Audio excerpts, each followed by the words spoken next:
Amados, vamos abrir o nosso livro. Deixem suas Bíblias também apostos aí, na página de número 100 do nosso livro. Estamos falando acerca da obra de redenção. E eu quero advertir os irmãos pela 100ª vez para a importância desse tema, a obra de redenção.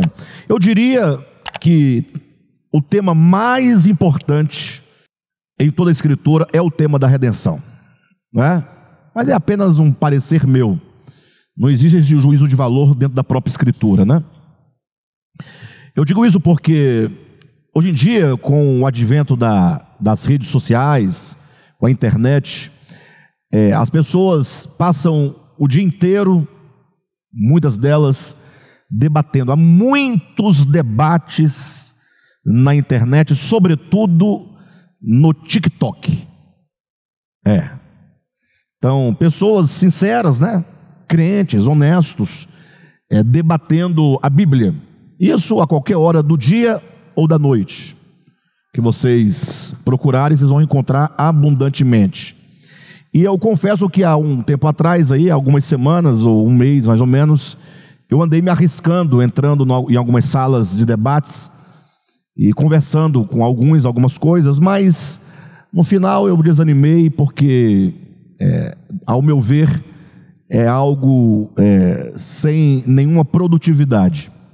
Isso por uma razão muito simples, em razão da preocupação da maioria dos irmãos com os temas que eles estão tratando. Então, estão debatendo coisas que, quando você entende qual é o teor do Evangelho de Jesus Cristo, mesmo de fato, quando você compreende os fundamentos do Evangelho, do reino de Deus, o propósito de Deus, a obra de Deus, alguns temas na Escritura se tornam temas marginais, entenda, temas secundários, que não mudaria absolutamente a vida de ninguém se nunca ouvisse falar deles.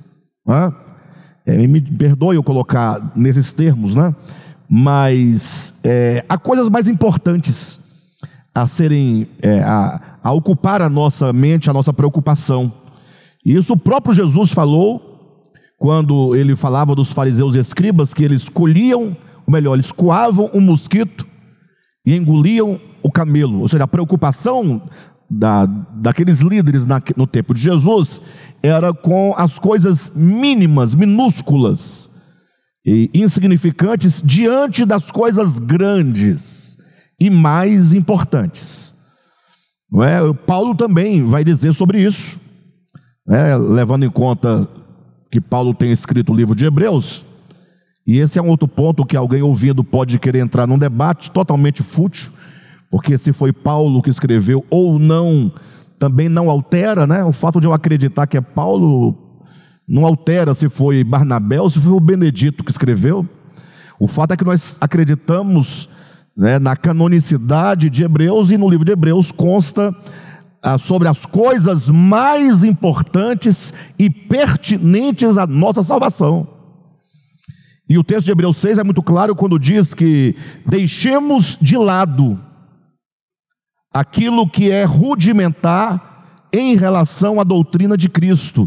E ele então, o escritor vai citar ali quais são, pelo menos alguns desses elementos, e vocês vão ficar assustados quando atentar para o que ele chama de rudimento. Ele coloca a doutrina de batismos, sobre imposição de mãos, e ele vai colocar, entre outras coisas, a ressurreição e o juízo eterno. Hebreus capítulo 6, versículos de 1 a 3. Ele diz: deixemos de lado as discussões em torno desses assuntos. Por quê? Porque, embora sejam temas que digam respeito à doutrina de Cristo, como está claro em Hebreus capítulo 6, de 1 a 3, ou de 1 a 4, de 1 a 3, salvo engano, mas ele diz que são rudimentos.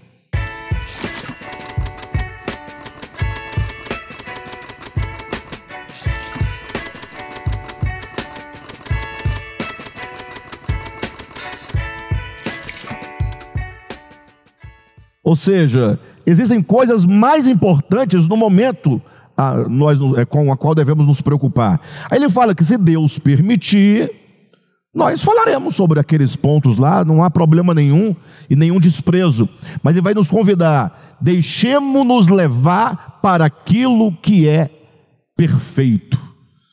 Então, dentro dessa perspectiva, existem coisas mais importantes que as outras. Então, enquanto alguns estão debatendo se a palavra apostasia, lá em 2 Tessalonicenses capítulo 2, quer dizer apostasia ou quer dizer arrebatamento, estão debatendo isso.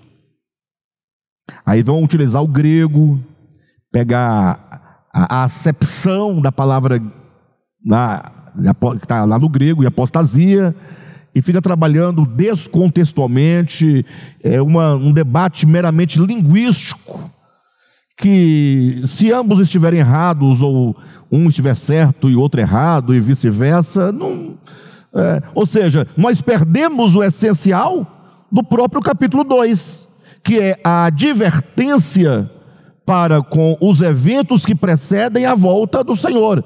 Estarmos nós atentos a aqueles eventos lá descritos. Então, o tema da redenção é um tema extremamente importante, uma vez que toda a nossa preocupação é exatamente com a salvação da nossa alma. Todo o nosso empenho é o desejo de experimentar a salvação, de sermos salvos, efetivamente, não ficarmos no debate, Calvino e Armínio. Não, eu quero experimentar, eu preciso provar, eu preciso de efetivamente ser salvo na minha alma, no meu coração, ter a minha consciência expandida pelo Evangelho. E o tema, a obra de redenção, é que nos traz esse sentido.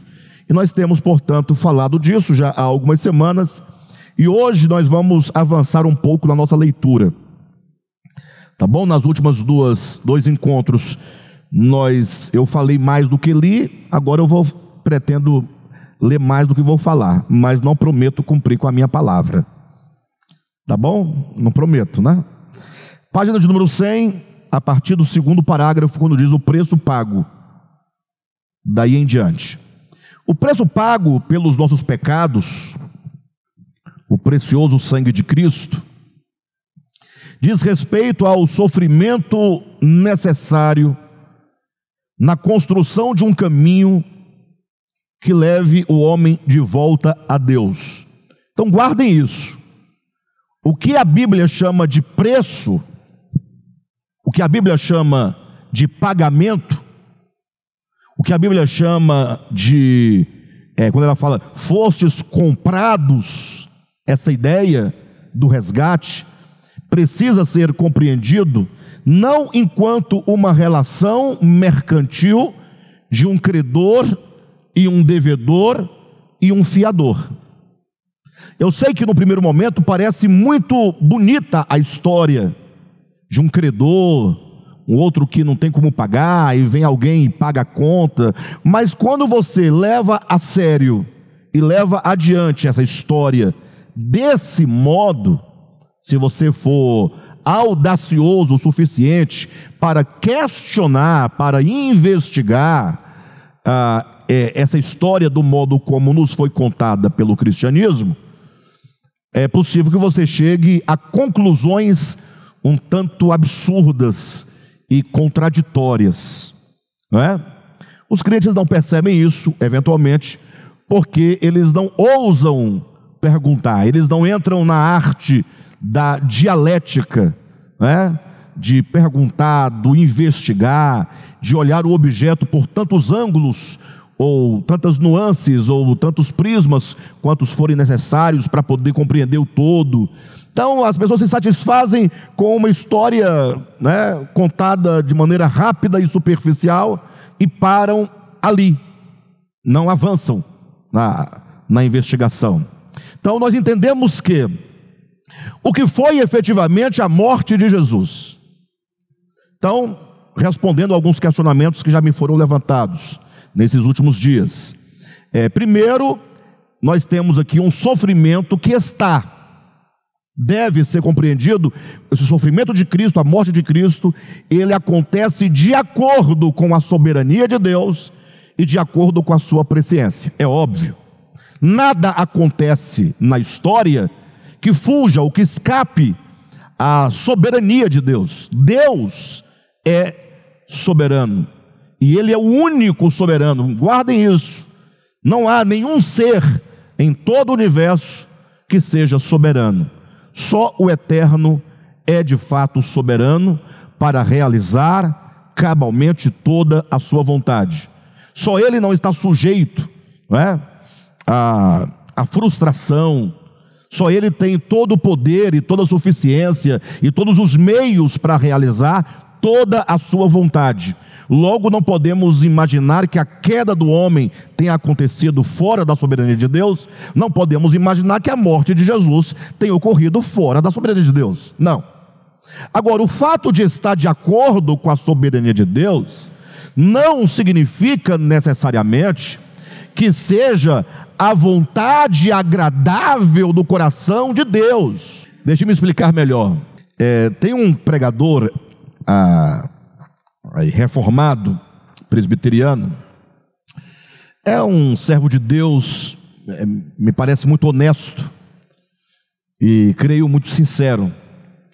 Eu ouço ele falar algumas coisas assim, eu fico tão assim, meu coração dói tanto, porque eu vejo tanta sinceridade nele, né, tanta honestidade nele e amor pela verdade, mas nada disso compensa a falta de entendimento. Uma coisa é você defender a verdade, amar a verdade, ser honesto com a verdade, mas faltar entendimento. Então, tem um texto na Bíblia você encontra de tudo, tá? Há um texto no Antigo Testamento em que Deus queria punir Davi, porque Davi tinha cometido lá um pecado de adultério, né? E aí Deus teria dito assim para Davi: olha, para poder eu não sei se eu sou certo exatamente no contexto, tá, irmãos? Mas o texto é mais ou menos assim, que Deus haveria de punir Davi por causa do pecado que ele havia cometido. Então Deus ia castigar Davi. E qual seria o castigo que Deus daria a Davi? Isso é o pastor lá lendo o texto, que de fato está na Bíblia, e explicando, dizendo assim, Deus dizendo: eu darei as tuas mulheres aos teus filhos, e eles possuirão as tuas mulheres, e eu farei isso. Mas nós temos que refletir, irmãos. Aí esse pastor, para defender a verdade, o que ele disse? Para defender a soberania. Deus, isso era a vontade de Deus, que esse adultério incestuoso ocorresse por vontade de Deus, por direção de Deus, e é Deus quem realiza, e ponto final, e está tudo certo. E Deus não é mau por isso, Deus não é perverso por isso, e está tudo certo, porque tudo isso se justifica a partir da soberania de Deus. Bem, quem quiser acreditar nisso, acredita, né? Mas é esse tipo de crença e de compreensão superficial e infantil que leva muitas pessoas a, em nome de Deus, matar pessoas. É a partir de tal compreensão acerca de Deus que existe a guerra santa, que as pessoas estão matando até hoje, milhares de pessoas, em nome de Deus, em nome da verdade, em nome da fé, em nome da justiça. Então é preciso que nós tomemos muito cuidado com essas coisas. Então a morte de Jesus, quando nós falamos que ela acontece segundo a soberania, quer dizer que tudo está dentro do controle divino e nada escapa, não é, a sua vontade geral, no sentido da sua vontade permissiva. Esse mesmo pastor também disse que a queda das torres gêmeas foi um ato divino, foi Deus quem derrubou, é vontade de Deus, e tudo o que é de mal, de maldade, de perversidade, de crimes hediondos, é conferido a Deus. Por quê? Porque tudo o que acontece de bom ou de mal, segundo essa linha teológica de raciocínio, deve ser conferido a Deus, porque Deus é soberano. Por que não encontrar um conceito melhor para soberania? Não é? Por que achar que soberania significa que tudo que acontece é a vontade absoluta do coração de Deus? Então estamos lidando com que tipo de Deus? Eu acho que os deuses gregos eram melhores, porque eles se satisfaziam com muito menos. Bem, de todo modo, a morte de Jesus na cruz, primeiro, está de acordo com a soberania de Deus, porque Deus é soberano. Agora, pela própria Escritura, vamos encontrar isso amplamente, tanto nos Evangelhos, quanto nas epístolas de Paulo, sobretudo em Romanos, o fato de que a morte de Jesus é o próprio Deus que entrega o seu Filho. Ora, o próprio termo que Deus entregou o seu Filho, já deixa claro que aqui não é uma relação mercantil de cobrança de pagamento. Ou seja, sabendo Deus tudo o que aconteceria com o seu Filho, no seu ingresso neste mundo, com o fim de abrir o caminho na consciência humana, Deus entrega, porque ele poderia não entregar, fala, não vai fazer isso. Ele tem poder para impedir que as trevas pudessem prevalecer temporalmente sobre seu Filho Jesus, mas não, ele entrega. Deus amou o mundo que deu o seu Filho. Então Cristo veio ao mundo ele tem um propósito, para redimir o homem, é óbvio, mas isso é muito vago. Ele vem para salvar o homem, mas isso é muito vago. É tão vago essa ideia de que Jesus veio para salvar. Isso é verdadeiro, tá? Ele veio para salvar. Mas se você ficar só, veio para salvar, qual é o resultado? É o que nós vemos hoje, um cristianismo que diz aceitar a salvação de Jesus, mas não vemos ninguém salvo efetivamente. Não vemos ninguém salvo efetivamente. Vemos pessoas que lutam, se esforçam para ter uma vida comportamental, estética, exterior, de um dado modo, mas a gente percebe que os mesmos desejos, sentimentos pecaminosos e perversos que estão nos incrédulos, estão nos cristãos, não muda nada. A coisa acontece do mesmo jeito. Não vemos uma igreja, enquanto corpo de Cristo, assumindo efetivamente diante do mundo uma vida que manifeste o caráter de Deus. Pelo contrário, vemos igreja em defesa política, igreja com luta, a igreja se dividindo, irmãos que não se suportam uns aos outros, porque um é Lula, outro é Bolsonaro, porque um é isso, outro é aquilo. Então, o fato é que nós não vemos uma salvação efetiva. Aí eu fui questionado também nessa semana, alguém me perguntando: Alexandre, você não crê mais na salvação no seu aspecto judicial, objetivo? A pessoa me falou assim: você parece que não crê mais, é só orgânico. E aí eu perguntei, mas assim, eu creio, mas o que quer dizer exatamente com esse judicial? Eu sei o que quer dizer. Já ensinei por muitos anos. Mas é porque existe uma ideia de uma salvação judicial que é como se houvesse uma promissória de dívida na mão de cada um de nós. Na mão, externo a você. É só uma promissória. Não existe promissória hoje em dia? Mas digamos, todo mundo sabe que é uma promissória, né? E essa promissória é a nossa dívida. Então, Jesus vem, pega a sua promissória, fala, eu paguei sua promissória, está pago.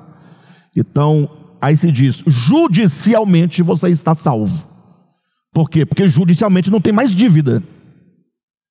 Então, esse pensamento da tal da salvação judicial, ela pensa na condenação em termos exteriores ao homem. Quem está entendendo? Eles pensam na condenação como sendo apenas um juízo que Deus imprime sobre o pecador. Não, você vai morrer. Logo, se você acreditar na morte do meu filho, eu te livro dessa situação. Uma questão externa, uma questão temporal, uma questão meramente espacial. Aí você pergunta, tudo bem, é lógico, eu acho que existe esse aspecto meio judicioso na história, mas o que eu devo fazer? Olha a pergunta. para me apropriar dessa redenção judicial. Olha como o argumento se dissolve. Tá bom, o que eu tenho que fazer para que a garantia judicial, para que haja uma garantia judicial, que Jesus morreu por mim, logo garante-se que eu estarei salvo. Ainda não me afetou nesse ponto de vista judicial. Tá, mas o que eu faço para ter isso garantido?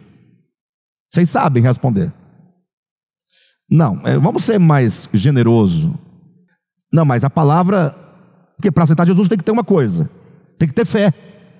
Você tem que crer. Aí eu pergunto, então se eu creio, eu pergunto, isso já não é orgânico? De onde é que vem essa fé? Existe fé judicial? A única fé objetiva, e a Bíblia fala de fé objetiva, diz respeito às doutrinas, como estão na Escritura, é a fé objetiva.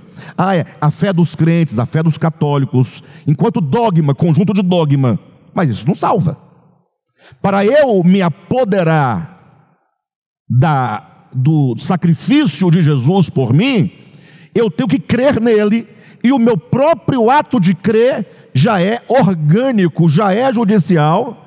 E se essa fé não for uma fé fingida, uma fé manufaturada, não for uma fé falsa, conforme Tiago denuncia na sua epístola, de uma fé meramente artesanal, uma fé dogmática, que segundo Tiago não serve absolutamente para nada. Se a fé for genuína, essa fé me une a Cristo na sua morte e ressurreição. Logo, o ato de eu crer já é me unir a Cristo. Logo, como vamos ficar mantendo a ideia do judicial? Até quando? O que é o judicial? Ele pode até haver, mas é impossível que haja sem orgânico. É impossível. Ninguém pode ter algo garantido se não for por meio da fé. E de onde procede a fé? A fé é dom de Deus. A fé é atributo do espírito humano. Não tem nada mais orgânico do que a fé. A fé é o sentido da alma, é o sentido do espírito, é o sentido por meio do qual nós tocamos a realidade da morte de Jesus. Logo, a salvação por si mesma só pode ser orgânica. E ela é judicial em que sentido? Enquanto alguém dela não se apodera. Ela é judicial enquanto garantia daquilo que Jesus realizou. Nele garante-se algo. Mas se ninguém se apoderar desse algo, não há nada. Jesus teria, ouça bem o verbo, teria morrido em vão.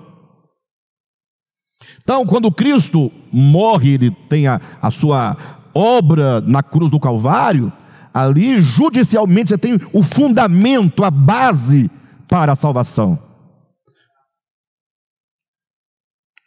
A obra está feita. A obra está feita. Agora, para você ter essa obra garantida na sua vida, na sua experiência, você tem que crer. Por isso que não há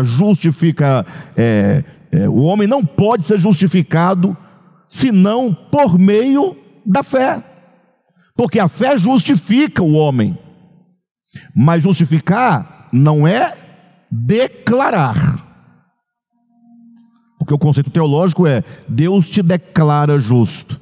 Ora, se um juiz humano declara justo uma pessoa sem que efetivamente ela seja, esse juiz é certo, é fiel?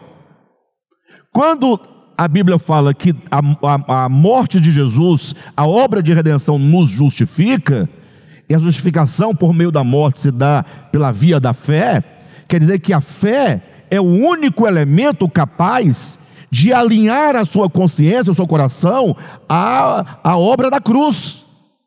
Entenda, justificar no sentido próprio da palavra justificar. Nós vivemos uma crise de palavras, uma crise de significado de palavras. Nós falamos palavras sem saber o que elas significam. Nós damos sempre uma conotação dogmática para as palavras e esquecemos do que elas são em si mesmas. O que é justificar? De onde vem a palavra justificar? Vem de justiça. De onde vem a palavra justiça? De justo. Justo, justiça, justificado, justificar, justificação. Busca a raiz e você tem o sentido da palavra. Quando o irmão Dinei diz que para justificar tem que fazer isso, aquilo, outro, já é contraditório, porque ninguém para ser justificado tem que fazer. Porque você não sendo justificado, é impossível que você faça o justo. Porque se você não está justificado, você está desalinhado. Como é que alguém desalinhado vai caminhar na linha estando fora da linha? Justificar é ajustar, colocar justo. E se quiser uma coisa bem básica e simples, é só você escrever um texto no Word. E as linhas ficarão, cada uma de um tamanho diferente. Aí o texto está feio, tem que editar. O que eu faço? Aí alguém fala assim, justifica o texto. Você vai lá e justifica, as linhas vão ficar tudo justas. Tudo numa linha só, num padrãozinho só. Justificar é mesmo que ajustar, olha a palavra, ajustar de justo. Então, ajusta a consciência humana. Deus diz assim, ame ao teu próximo como a ti mesmo. Você fala, eu? Dane-se o meu próximo. É assim que nós falamos. Aí vem Jesus com uma conversa mais furada ainda do que a de Jeová, dizendo, você tem que amar ao seu próximo, ao seu irmão, como eu amei. É pior, porque não é nem como a si mesmo, porque Jesus nos amou acima de si mesmo. Aí piora a nossa situação, e nós falamos o quê? Que o nosso irmão se dane. Ou nós não falamos nosso irmão se dane? Ei, nós falamos ou não falamos isso todo dia? Isso é porque a nossa consciência está ajustada? Está alinhada com a mesma mente de Deus? Ou está desalinhada? Ou está desajustada? Ou está fora de sintonia? Essa é a ideia de justificação. Então assim, os crentes não aceitam, mas eles têm que engolir o fato de que eles sabem que eles não andam alinhados ao Evangelho. Eles podem andar alinhados a um dogma que alguém criou, inventou. Não bebe, não fuma, não corta cabelo, não faz isso, não faz aquilo outro, não dança com a mulher, etc. Sim, mas eles são aliados com o Evangelho. O Evangelho está lá em Mateus, Marcos, Lucas e João. Leiam só o que Jesus disse e vocês verão que tudo o que ele disse não tem nada a ver com tudo o que dizem que é o Evangelho. Não tem relação. Bem, então a morte do Senhor, de Jesus, ela acontece segundo a soberania de Deus. É Deus quem entrega. Mas o fato é que, por que ele morre? Ele tem que morrer porque há uma dívida? Ele tem que morrer porque a dívida tem que ser paga, do contrário, Deus é incapaz de perdoar o homem? Não, não. Se você pensar assim, você vai estar jogando com Deus. Não é sem razão que a maioria de nós crentes somos crentes não porque cremos, mas somos crentes porque nós somos obrigados a crer, porque do contrário teremos profundos prejuízos. Ou seja, eu sou crente para não ir para o inferno. Se não fosse, tira o inferno de cena. Eu não sei se seria crente. Tira o juízo final de cena. Não sei se eu seria crente.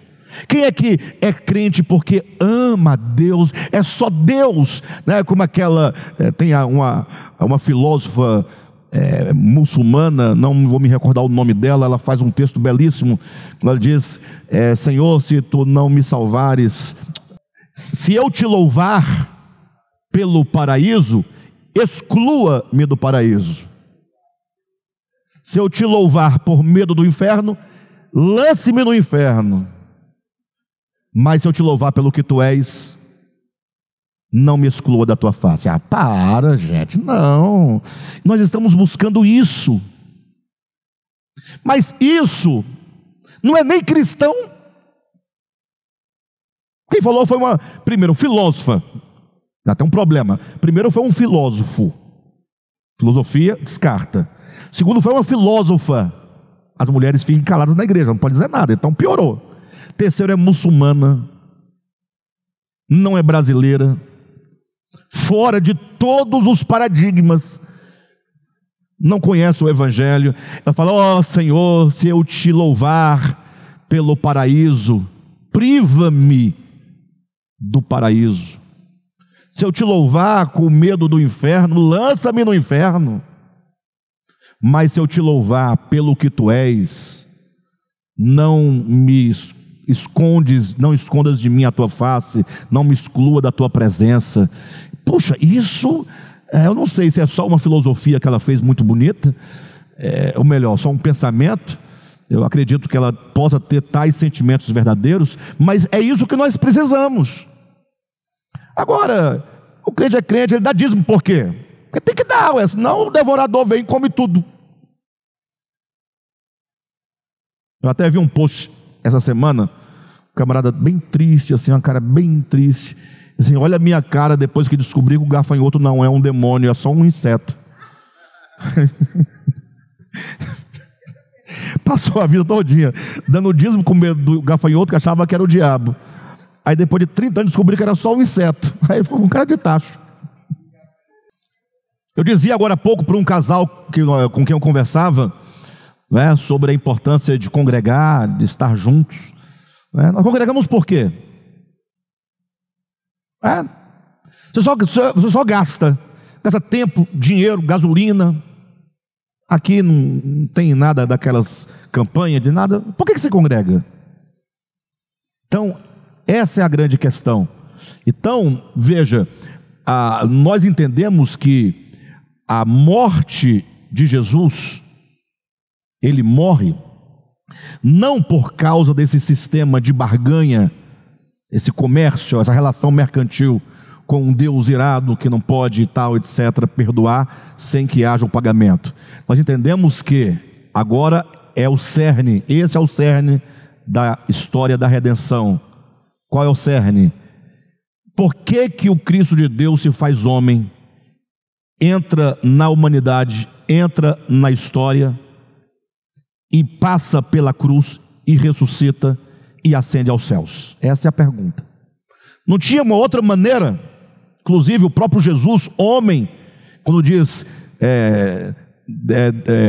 Pai, se possível, passa de mim esse cálice, mas todavia não seja feita a minha vontade, mas a tua. Não estaria ele dizendo: Pai, não existe um outro caminho, uma outra maneira de salvar o homem? É lógico que ele sabia que não tinha, mas o homem, e porque ele era homem, vivendo ali como homem, né, nós sempre perguntamos a Deus aquilo que nós já sabemos a resposta. O sofrimento nos leva a perguntar por quê? Mas a gente já sabe a resposta. Ou seja, não tem uma outra forma de Deus salvar o homem. Por que não tem? Porque a salvação é orgânica. Então a única maneira é Deus entrando no homem, mas não é Deus estando no homem no sentido da sua imanência e onipresença, porque nesse sentido ele está até numa pedra. É entrando no homem enquanto o habitar e o governar efetivamente o homem. Por isso que nós afirmamos claramente que Deus, ele está em tudo e em todos, mas somente quando o indivíduo ele confessa verdadeiramente a Jesus como Senhor, é que o Pai e o Filho vêm habitar nele. E aí muitos pensam: ó, se ele veio habitar, porque não estava? Então você está negando a onipresença. Tem algum lugar do universo onde Deus não esteja? Davi já respondeu isso 1500 anos antes de Cristo. Para onde eu fugirei da tua presença? Não tem como. Posso descer ao abismo? Posso subir a mais alta montanha? O fato é que Deus não pode se ausentar de absolutamente nada, porque tudo existe nele. Ele é o infinito, no qual existem todos os finitos. E a lógica vai dizer que todos os finitos devem estar tomados e permeados e penetrados pelo infinito. Não tem como. Agora, o fato de Deus ser esse estofo, o Logos ser esse estofo da criação, esse fundo que sustenta, que gera, que embeleza, que alimenta, né, que possibilita o cosmos existir, não quer dizer o mesmo que habitar. Porque habitar é morar, implica lar, implica relacionamento, implica consciência. Então, no momento que o camarada ele fala: Senhor, eu creio em Ti, vem, então entra nessa casa que sou e habita em mim, aí começa a acontecer um processo de relacionamento, uma questão pessoal. Então, o Cristo de Deus, ele entra na humanidade de Jesus, desde o nascimento, ele entra no homem, para quê? Para salvar o homem. Que homem? Este homem do qual ele se vestiu. Porque nasce Jesus sem o Cristo nele encarnado, é só um pecador que, em potencial, que se atualizaria na linha do tempo. Simples assim. Houve muitos homens, inclusive, de muito destaque espiritual, místicos, gênios da humanidade, mas pecadores. Agora, quando Deus fala: eu vou entrar e eu vou começar uma obra no homem, desde a concepção, aí é uma obra dentro da humanidade, por isso que ele entra na humanidade, se faz homem, se faz criatura, se faz carne, para agora ensinar de dentro este homem o caminho da obediência. Por isso que diz que Jesus, nos dias da sua carne, aprendeu a obediência pelas coisas que sofreu. Então agora está despontando no mundo um homem, o primeiro homem, cuja consciência desde a infância vai se expandindo de modo a seguir todos os passos dos estágios do crescimento humano, e em cada estágio a consciência divina que é Cristo no homem Jesus, ela se atualiza em toda a sua potência em cada estágio. Lógico que toda a potência da consciência divina numa criança de 10 anos é diferente de toda a potência numa criança de 15. Quem entende o que eu estou falando? Ou seja, a plenitude atua na possibilidade do vaso. Se eu posso encher essa jarra plenamente, e aqui tem, digamos, 1,5 litro de água, e eu posso encher essa caneca também plenamente, só que só tem 400 ml de água. Então aqui está pleno, aqui está pleno. Então em plenitude não há prejuízo nenhum, mas aqui é de acordo com a capacidade. Então, imagine vocês que no menino Jesus, no homem, a consciência cósmica que é o Cristo, encarnado em Jesus, ela se manifesta e se atualiza em toda a sua potencialidade, na medida ou na proporção de cada estágio da criança, do adolescente Jesus, do jovem Jesus, do homem Jesus, até chegar na plenitude possível humana, quando ele diz: está feito, está consumado. É a teleologia, que é o fim não enquanto encerramento, mas é a plenitude, a frutificação máxima possível para a qual Deus criou o homem no máximo da sua perfeição nesta criação. Por que nesta criação? Porque depois de Apocalipse 22 para frente, ou melhor, capítulo 23 de Apocalipse, nós nada sabemos. Então não vou entrar numa seara que eu não sei. Mas até o Apocalipse 22 é aquilo que Paulo diz, né? Que nós atingiremos a estatura de varão perfeito, que é o telos, que é o fim, que é a plenitude. Então isso acontece primeiramente em Jesus de Nazaré, Logo, esse menino, por conta própria, se fosse só mais um menino nascido de uma mulher qualquer, e de um homem qualquer, de uma situação qualquer, era só mais um pecador qualquer. Mas agora o Cristo entra e fala: eu vou salvar a humanidade.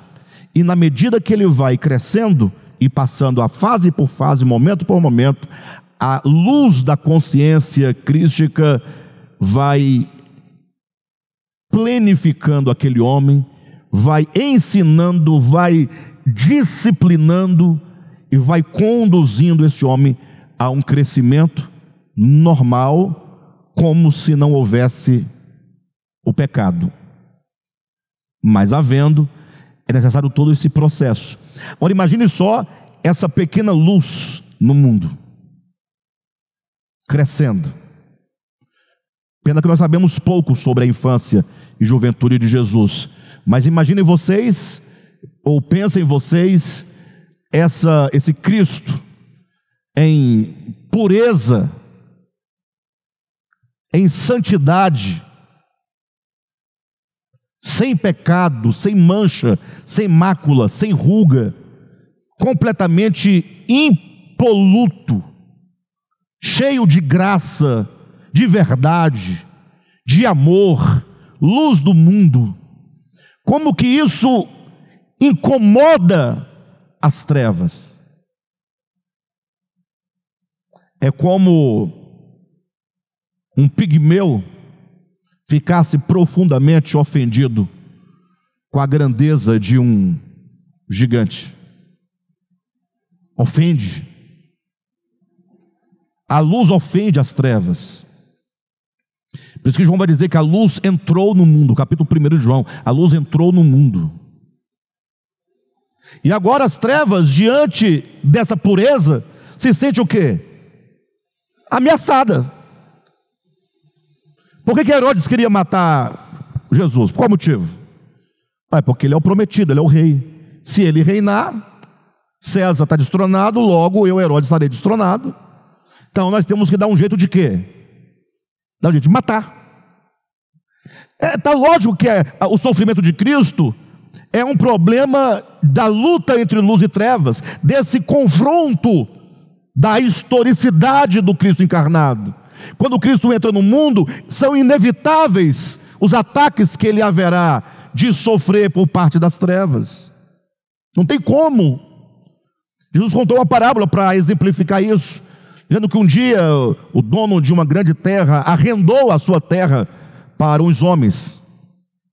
E aí, de tempo em tempo, ele mandava alguns enviados para saber como é que estava ali a terra e tal. Quando os camaradas que eram os arrendatários da terra, viam esses enviados, sentiam-se o quê? Ameaçados. Porque nós estamos na terra há tanto tempo, quem cuida da terra somos nós, essa terra já é nossa, já. Não. Aí eles matavam os enviados, matavam os profetas. Aí um dia, o dono da terra mandou o seu filho. O que eles disseram? Esse é o herdeiro. Matemo-lo e nos apropriemos da sua herança. Gente, isso é uma batalha.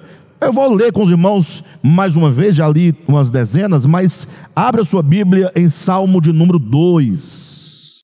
Salmo de número 2. Está aqui, claramente. Versículos 1 e 2. Por que se enfurecem os gentios e os povos imaginam coisas vãs? Os reis da terra se levantam e os príncipes conspiram contra o Senhor e contra o seu ungido. Então nós temos aqui os gentios, nós temos os povos, nós temos os reis, nós temos os príncipes. Então veja como que os homens, de modo geral, eles estão num conluio. Os homens se arregimentaram contra Deus e o seu ungido. Agora, por que os homens da terra se uniram contra o Senhor e o seu ungido? Onde está o ponto que gera toda essa trama, esse conluio, essa revolta? E o que eles estão dizendo, esses homens aqui? Dizendo: rompamos os seus laços e sacudamos de nós as suas algemas. Eles não querem ligação com o eterno, com o seu ungido. Eles não querem, eles querem autonomia. Eles usurparam a terra e decidiram que vão viver na terra sem Deus e por si mesmos e para si mesmos.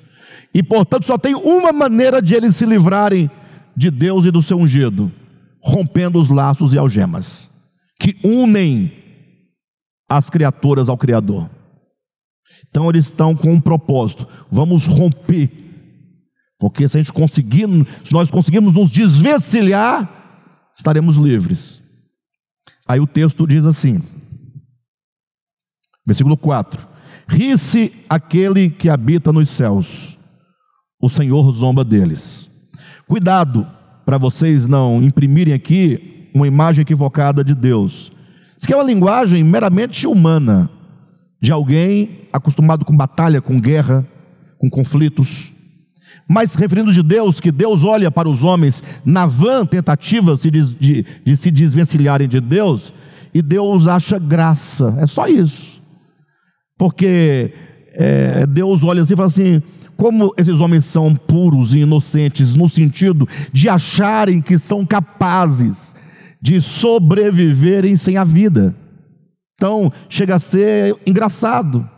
Deus sorri, zomba, no sentido de, como a gente faz eventualmente quando alguém fala uma bobagem, você dá aquele sorriso, não tem maldade, né? Mas quem olha fala assim, é um sorriso meio maldoso. Mas não, é só porque é engraçado mesmo, né? A pessoa falar tamanha bobagem, não saber de nada e ficar falando conversa fiada. Mais ou menos isso. Mas segue o texto dizendo, versículo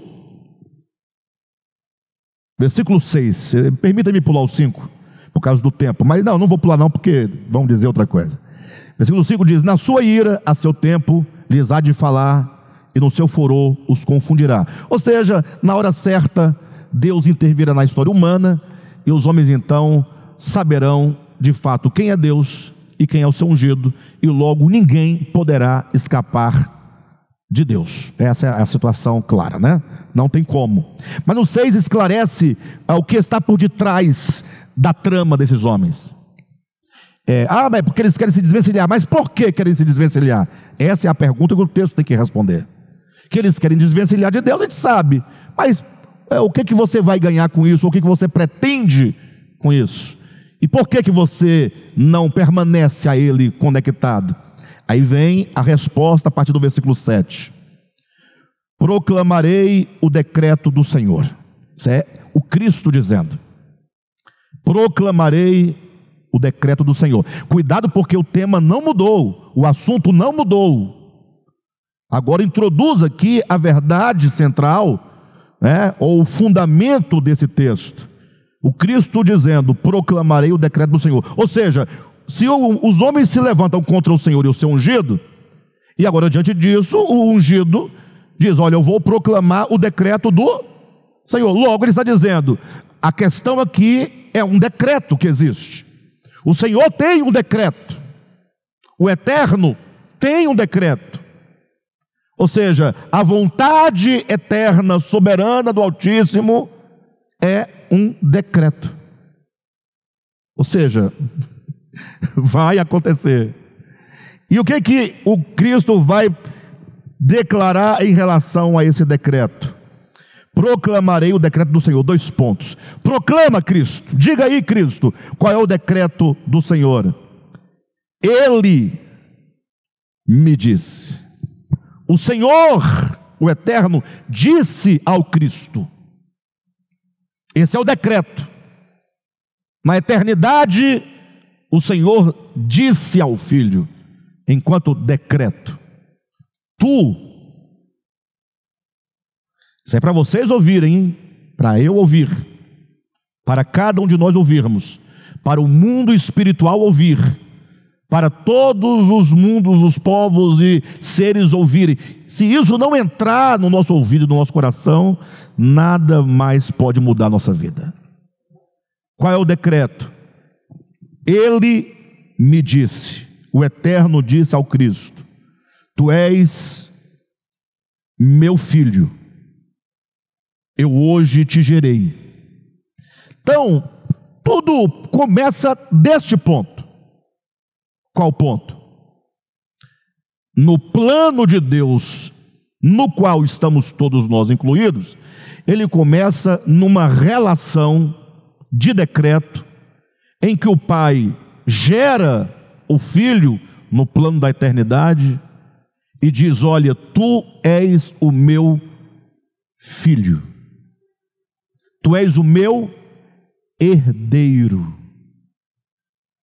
Tudo o que virá a ser, virá e existirá em razão de ti. O Pai decidiu isso. Então a primeira vez, tu és meu filho, é na eternidade, porque outras vezes vai ser na hora do batismo, depois no monte da transfiguração, e depois quando os gregos procuram Jesus. 4 vezes na escritura, tu és o meu filho. E muda somente o complemento: hoje te gerei, depois em quem me comprazo. Mas tu és o meu filho. Então o universo tem que saber: o Cristo é o Filho de Deus. Isso é um decreto. Mas o que implica o fato de o Cristo ser o Filho de Deus? Ele diz no versículo seguinte: pede-me e eu te darei as nações por herança, e as extremidades da terra por tua possessão. Ou seja, ele é o herdeiro e o Cristo é o rei, porque a terra, as nações e as extremidades da terra foram dadas ao Cristo, é dele.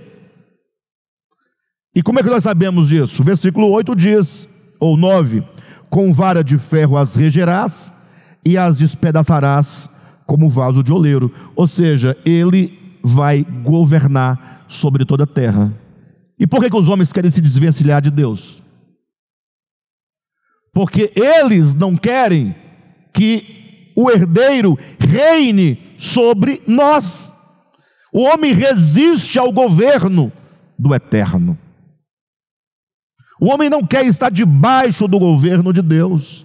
É o filho pródigo que não quer ficar na casa do pai. Vocês entendem perfeitamente?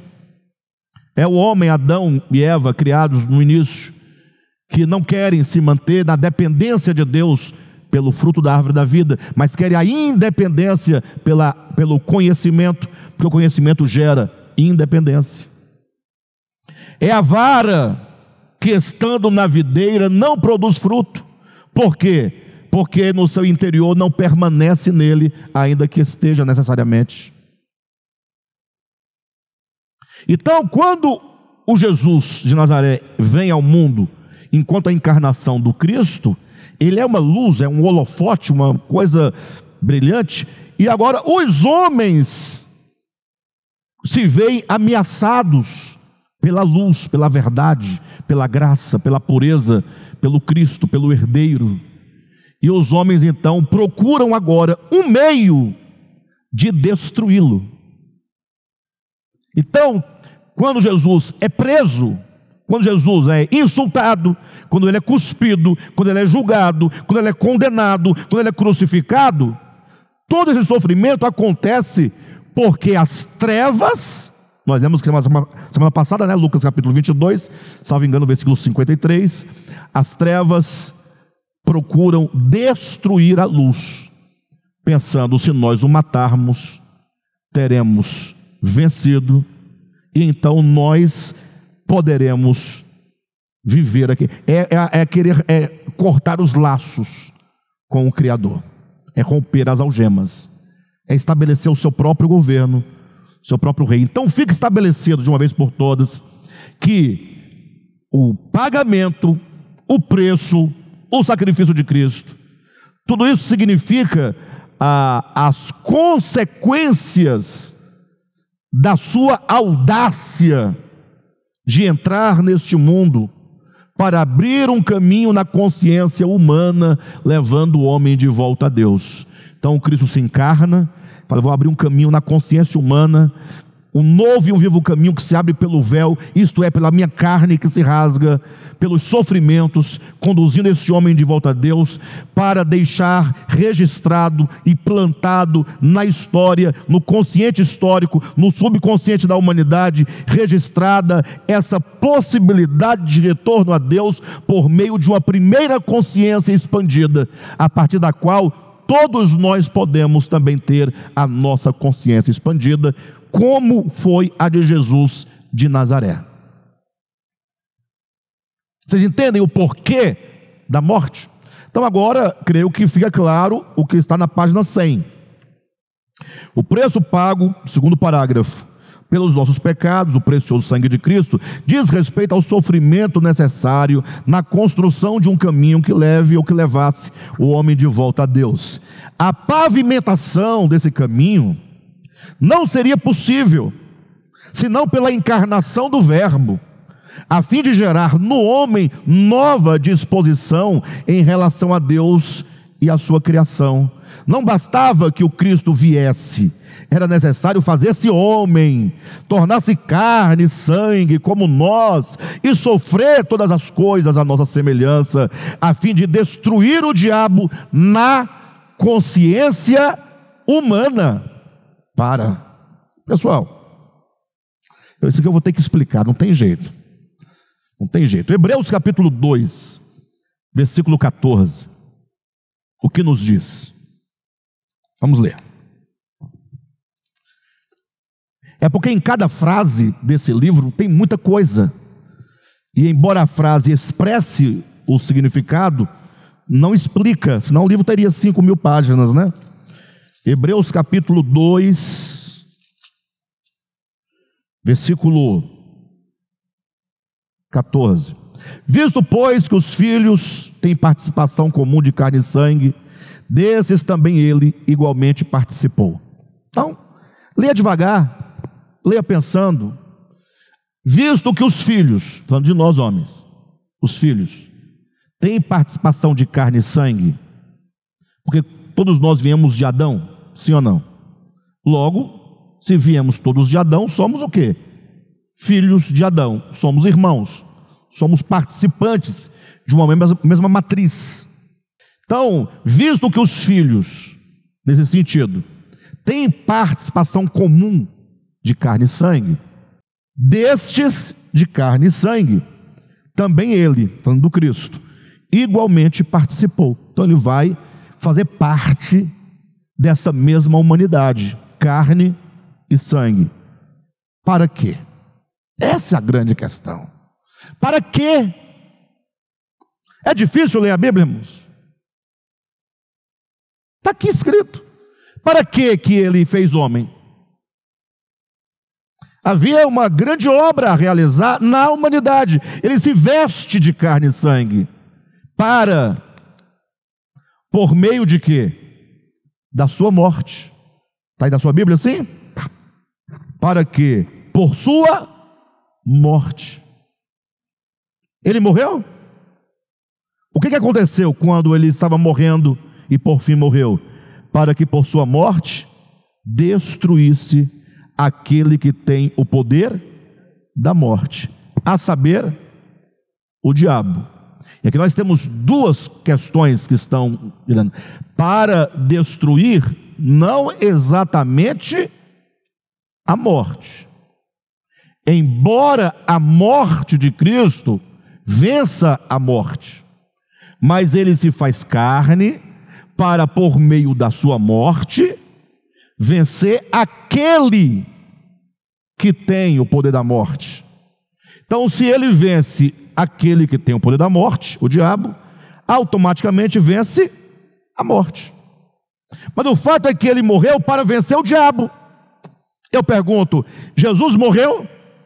Não, vamos fazer diferente. O Cristo se fez participante de carne e sangue, então está de acordo. Ele se fez como um de nós, está de acordo com o texto. Ele morreu, está de acordo com o texto. Agora a pergunta, ele destruiu o diabo? Vocês percebem? Você só pode responder que sim. Porque senão, você está dizendo que ele veio para destruir mas não destruiu. O texto não diz isso. Ele veio para destruir, ele destruiu o diabo está destruído, acabou. Então não tem mais diabo se está destruído? É porque vocês pensam que o diabo é o Satanás, o querubim caído. Não, o querubim é um querubim, nós já falamos isso aqui. O homem é um homem, o diabo não é um ser, o diabo é uma consciência, é um estado de consciência. Por isso que Pedro foi chamado de diabo, ou de Satanás. Mas ele não é Satanás, rabo, chifre, ele não é querubim, ele não é um demônio do inferno, com garfo.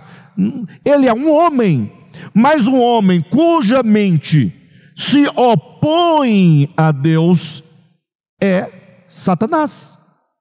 Satanás é um estado de consciência. Logo, o querubim caído é Satanás pelo seu estado de consciência. Mas por que ele é chamado de o Satanás? De modo determinado, definido. Porque ele é o primeiro, ele é o protótipo. Ele representa essa origem, esse começo, que alcança todos os seres que à sua semelhança caíram. Por isso que Judas, embora homem, é chamado de diabo. É por isso que Pedro é chamado de Satanás. E é por isso que você também, muitas vezes, é um Satanás, em razão da consciência. Por isso que você está aqui. É bom a revolta dele, que é boa. Ele destruiu ou não o diabo? Porque naquele menino, toda potencialidade humana de rebelião, como germe e potência no inconsciente coletivo da humanidade, foi superado pela obediência, submissão e amor ao eterno. Por isso que Jesus, nos dias da sua carne, aprendeu a obediência pelas coisas que sofreu. Logo, quando o homem Jesus estava na cruz e ele disse: está consumado, ali a consciência diabólica na humanidade em Jesus está destruída. Em mim, não, em mim continue, você continua, mas em Jesus acabou. Destruiu em Jesus. Por isso que Paulo vai usar 300 e tantas vezes na sua epístola: em Cristo, nele, é em Cristo. Nós temos que estar nele, somente nele nós vamos experimentar a mesma vitória sobre o diabo, sobre a serpente. Quando diz que o descendente haveria de esmagar a cabeça da serpente, ele esmagou. A consciência caída, chamada diabo, foi destruída. É a obra orgânica de salvação que o Cristo de Deus realizou no homem chamado Jesus de Nazaré. Está claro, né, pessoal? É possível. Vamos ler mais um pouquinho para não dizer que eu não li nada hoje. Então diz: a pavimentação desse caminho não seria possível senão pela encarnação do Verbo, a fim de gerar no homem nova disposição em relação a Deus e a sua criação. Não bastava que o Cristo viesse, era necessário fazer-se homem, tornar-se carne e sangue como nós, e sofrer todas as coisas à nossa semelhança, a fim de destruir o diabo na consciência humana. Logo percebe-se que, muito mais que realizar algo pelo homem, o Logos operou algo no homem. Não é só um benefício em prol, ele sobretudo realiza no próprio homem. É no homem que ele realiza a obra, e não somente por ele, mediante o seu viver humano na carne, sujeitando a humanidade da qual ele se vestiu, a obediência absoluta e voluntária em relação ao Pai. Tudo isso lhe causaria muitas dores.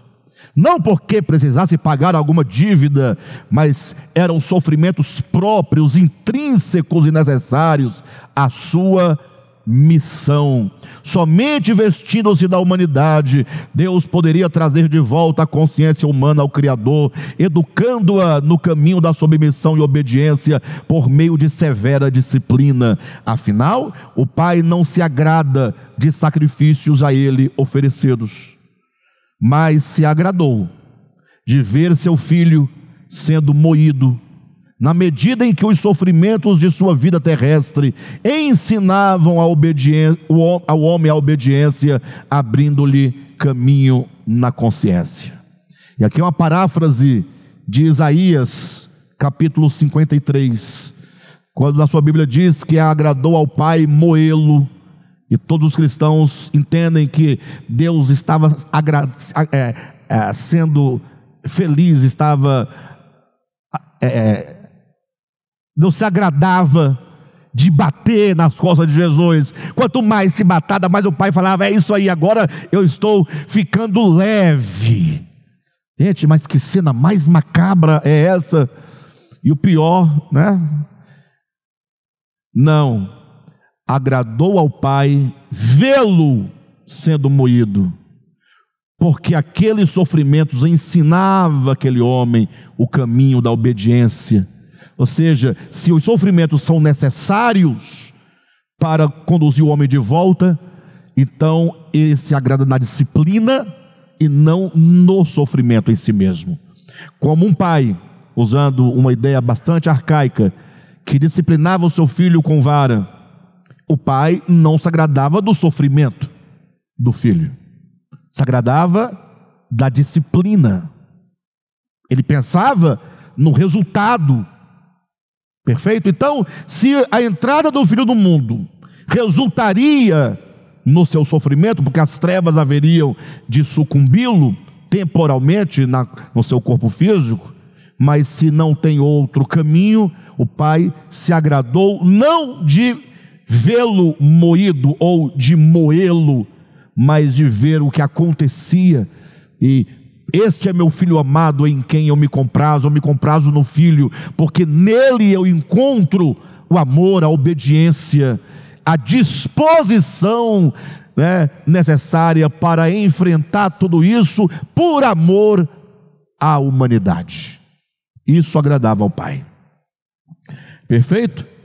E portanto, continuando, portanto, a morte redentora do Cristo, fora do tempo e manifestada na história, vocês lembram, fora do tempo, o Cordeiro que foi morto desde a fundação do mundo, e manifestada na história, a morte do Calvário, é a pavimentação de um caminho no coração humano, a fim de que o homem possa retornar à casa do Pai. Por isso, o paradigma que define o caminho da redenção, a morte do Cordeiro, é o mesmo que define o caminho do pecado, a presunção da serpente, porém no sentido inverso. Ou seja, se a criatura, para se desintegrar de Deus em seu coração, percorreu um caminho para uma terra distante, a única forma de resgatá-lo é perfazendo o caminho contrário, trazendo de volta a sua consciência ao Pai. Nós vamos explicar isso nesse quadro que está aqui na página 103, na próxima semana. Tá bom? Então, próxima semana a gente retoma na página 101, o último parágrafo, para podermos entrar nesse quadro que está aí na página seguinte. Queridos, obrigado.